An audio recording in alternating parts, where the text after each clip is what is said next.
Bears fans, I know how y'all feeling this beautiful, beautiful Sunday morning, waking up off of that belt that got put to them Packers behinds last night, sending them boys home packing, just like we were supposed to, baby.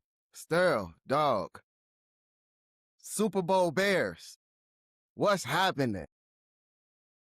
Do you like good stories? Do you like great movies? Do you like good action?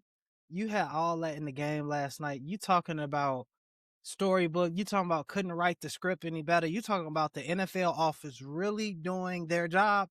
I think everybody deserves a bonus in that office for the game they called yesterday. 100%, man. Let's go ahead and get into it, man. The game started off a little bit rocky. I don't know about y'all. I was sitting there, hands covering the face a little bit. I Mm, was a little nervous, right? mm. I think we all were, and it's fair to be that way, right? The game was 21-3 going into the half, with Green Bay getting the ball back. So far up to that point, our defense was not showing that they could get stops, that they could get pressure. Jordan Love was doing what he did to us in the first game against them this season, dicing the Bears secondary up, Yeah, right? yeah. But as we know in the sport of football, in this game, it's a tale of two halves. Cardiac Bears came out, they laid down the law. The defense came out with seemingly a renewed energy and vigor. All right. They were getting after Jordan Love. He Whatever was he was having to get off his spot. Go ahead, dog. whatever Ben Johnson said at halftime, that speech probably has to go down in Bears history. It's probably one of the greatest speeches. You hear all of the talk that's starting to come out. He showed tape of the New England Patriots versus the Atlanta Falcons, 28-3 that game.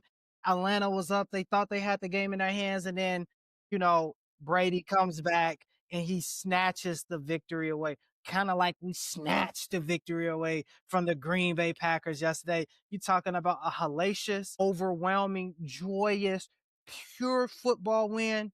Again, doesn't get greater than that wild card win that the Bears had yesterday. Jesus Christ. It don't get no better than that, man. And like I was saying, tale of two halves. Second half, the Bears came out to play. That defense was locked in. All right. Shut down defense that entire second half. Gave up 21 points again. That first half, only 6 points in the second half was given up. Right.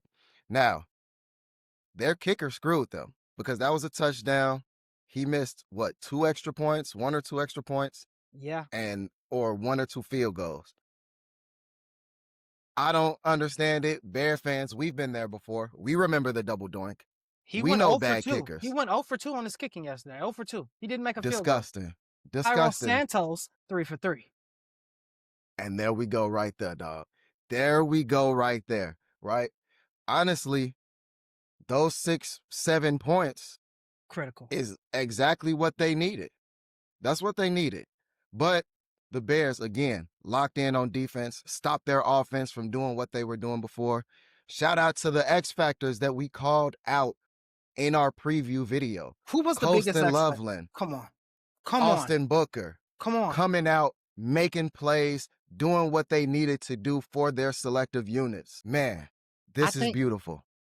think in this game yesterday, again, I gave you those. We talked about the numbers and the stats and what the stats say, right? We're 6-2 at home, but again, we're actually a better team when we play on the road, although our record does not dictate that. The reason why is on the road, we seem to get a little bit more juice on the road. We seem to start these games faster. At home, again, it's kind of like we got to fight and claw our way back into this game. It seems to be no issue with this team, but again, at home, again, although we got another W, you'd like to see this team just essentially start faster. They know it. We know it. Again, a lot of cold, shaky behinds are in the seats yesterday, but do not lose faith, especially when the Pope is with you and you got Bear football going on. You got to stay focused. Now, another interesting thing from this game yesterday, right? In the whole entire game, I think this may have been one of the deciding factors when you look at penalties. All right. Green Bay was doing a lot of chatter. It was a lot of this, a lot of that. We want Chicago. Chicago ain't really that, this and that. It's Chicago. Mhm. All right. And the penalties dictated that the Green Bay had 7, we had 2. Now, although we had 2 costly turnovers, all right, confusion on routes. The other one, Caleb just throwing it back there, 4th down. You're gonna turn it, you lose the down anyway. You kind of see those plays happen and you go, dang, is it happening again? Is it happening again? No, not the same old Bears, brand new Bears, right? You have a team that is literally going to use all of the game clock to get what they need to get done. We've seen it throughout the season. We've seen us lose games before, but with this new team, they're dialed in, they're focused, and everybody made critical plays, starting with the QB. From last season to this season, with the coaching difference, one of the biggest things that we have seen is managing the game properly. Uh, We saw so many mistakes with Eberflus. Last minutes of the game, he's like he didn't know what to do. yeah, Right, we're losing games because of bad clock management, bad plays being called at the end of games, all type of stupidity you that was talk going about on. the 2-minute operation and just how flawless it has been all season. Anytime we get the ball with 2 minutes left, no The timeouts, Bears one scoring. timeout, it doesn't matter. It doesn't matter. You can almost bet that the Bears are going to do exactly as you just said, go and score the football. They have practiced and simulated every situation that could be possibly imagined by Ben Johnson and that offense to go against and get done and dial up the right plays for getting them in positions to secure the game either by field goal, but more times than not to go down and score a touchdown. Coaching, you definitely have to say, was a big change and a deciding factor in some of these wins and losses that we have now found ourselves in this season. 100%, man. And let's just run through some of these numbers real quick, Get them out there. looking at the team and just let people know, right? Caleb Williams, 24-48, 50% right there. 61 yards, a Bears playoff passing record right there.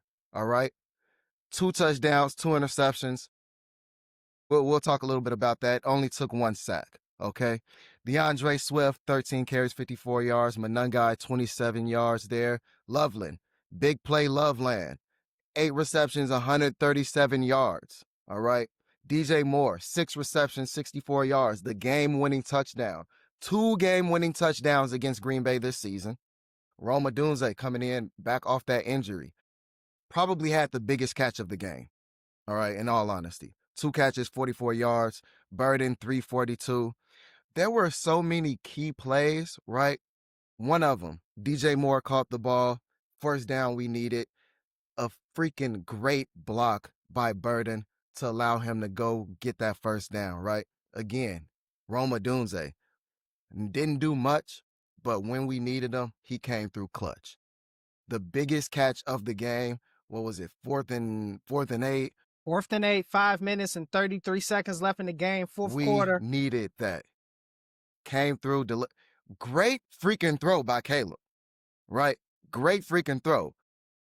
Up in the air, falling down to be able to get that boy there. He is the best off script thrower in the game. It's Today. not Mahomes.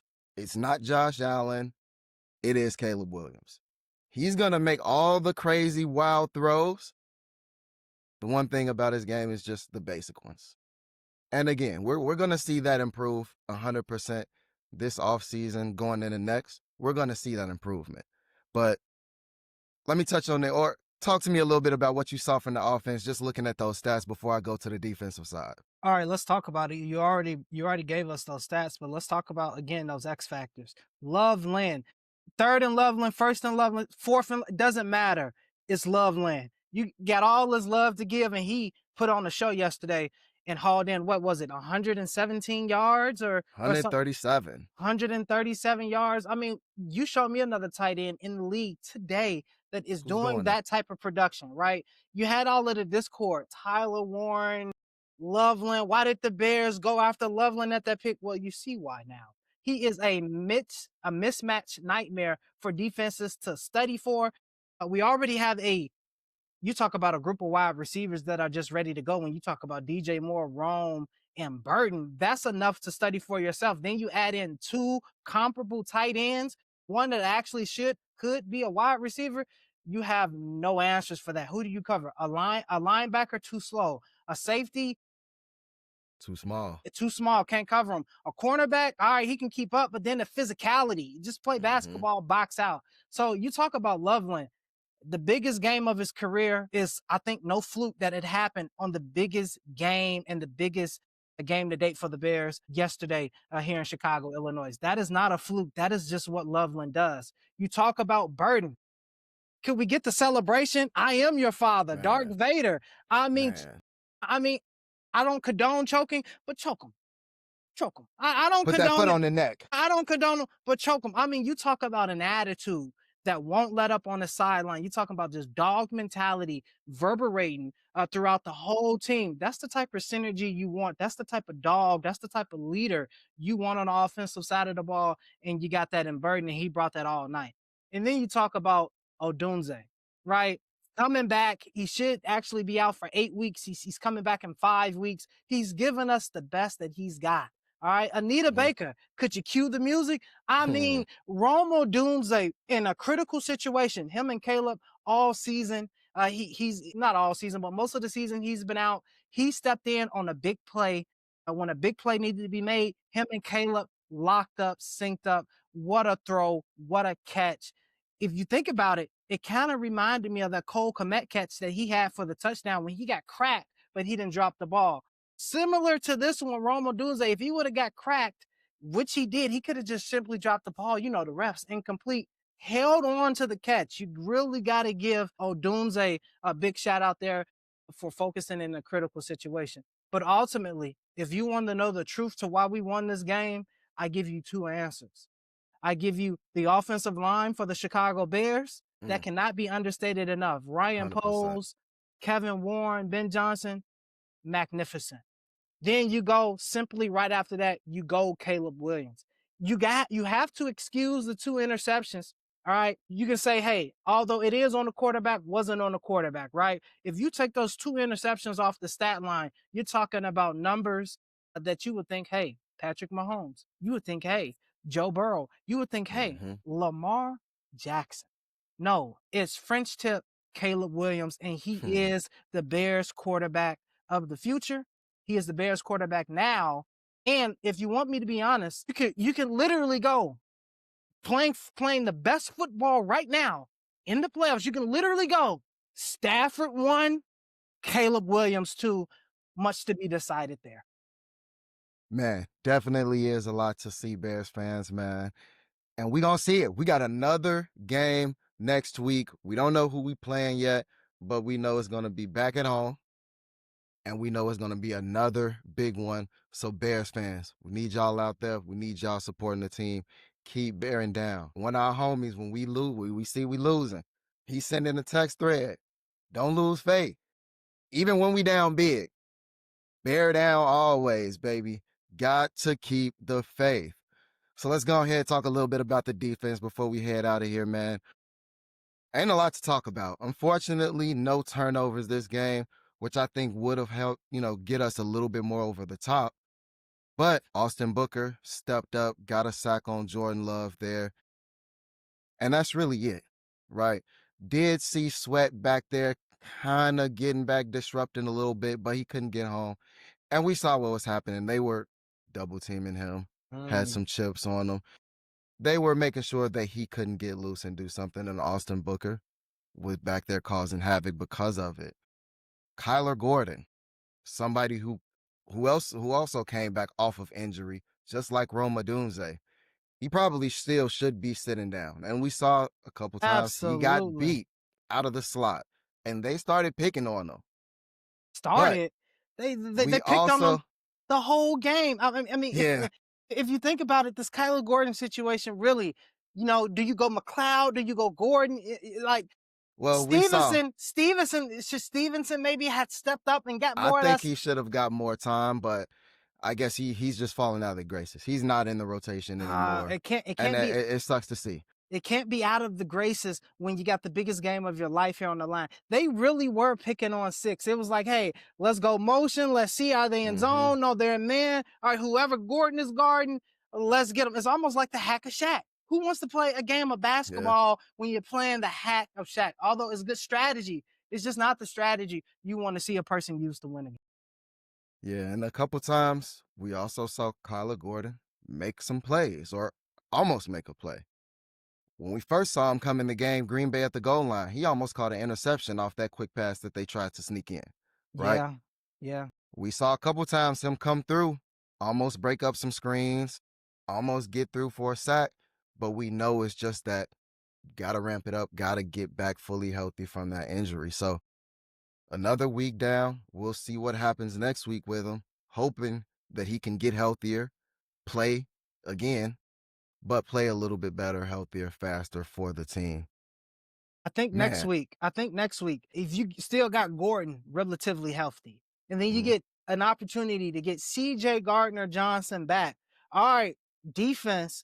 All right, what I kind of saw in that defense yesterday, we weren't necessarily our explosive selves, right? And then on defense, we took some hits yesterday. We lost a major component of our defense in we TJ did. Edwards Shout out down with TJ a Edwards, man. fracture, fibula, tibula, I think in his leg, just absolutely horrendous, gut wrenching.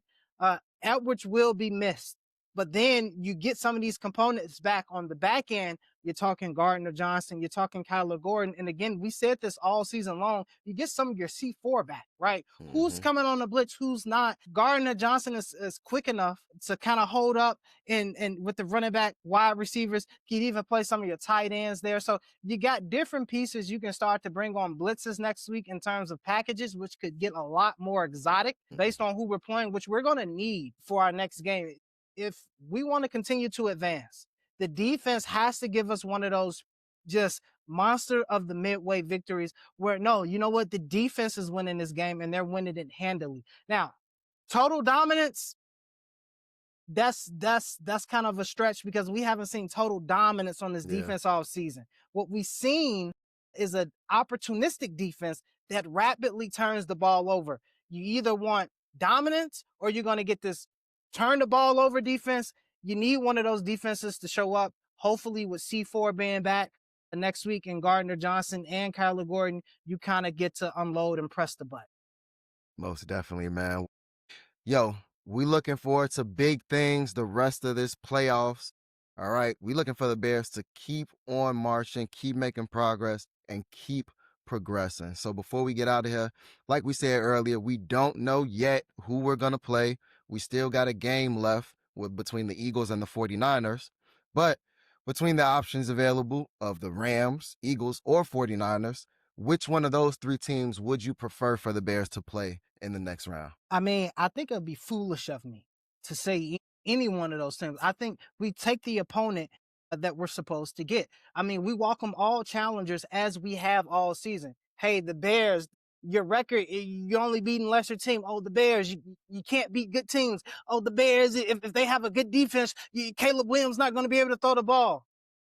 We're not saying much. We're rising to the occasion. We're rising above adversity. And ultimately, we're doing exactly what we're supposed to be doing, which is bearing down and actually coming out with victories, especially those victories they said we can't win. So it doesn't matter who our opponent is, because we have enough in the toolbox. We know we can play with San Francisco. We've beaten the 49ers, the Rams, Matthew Stafford versus Caleb Williams. You talking about a game possibly to get into the Super Bowl. What would that look like? Man, that game looks to be high scoring, but don't be surprised. Mark my words.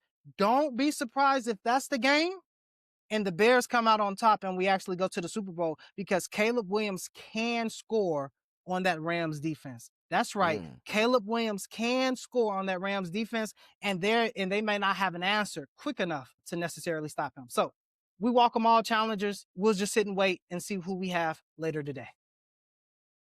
I mean, we saw what Bryce Young and the Panthers did to the Rams in 2 games this season, right? They put up some decent numbers, beat them in one game, and came close to beating them in this playoff game, right? Interesting there.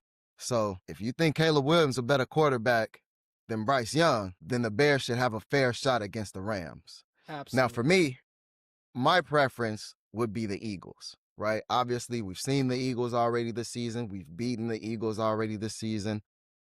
I am more afraid to play that Rams team because of that offense because our defense is just so bad and can't cover anybody, Nakua might go for 200 yards against us. Not to mention what Devontae Adams would possibly do. So that to me is the scariest game. Preferable game is definitely the Eagles just because of, again, the recency. We've beaten them. Let me ask you this. Let's say it falls like this. We have to go Philadelphia Eagles. Last year Super Bowl champions. We played them this upcoming week, and we have to beat them to advance. We beat them. Then it goes LA Rams versus Chicago Bears for the chance to ultimately advance. If we beat those two teams, you tell me another team that's stopping us. You tell me another team that you see left in this NFL season that is dominant enough to beat the Chicago Bears. I'll tell you the truth. You can't tell me one because that has not been the trend all season. The trend has been the best team that is playing the best ball with the most comparable, ready to go quarterback is going to be the team that comes out on top. Those two teams right now look to be the LA Rams and the Chicago Bears. Jalen Hurts and Brock Purdy could have something to say later today. True. Man, 2 games left. 2 games left to decide if the Bears will make it officially to the Super Bowl. Bears fans, let us know in them comments down below, man. Who would you rather the Bears face? Who do you want them to see this next round?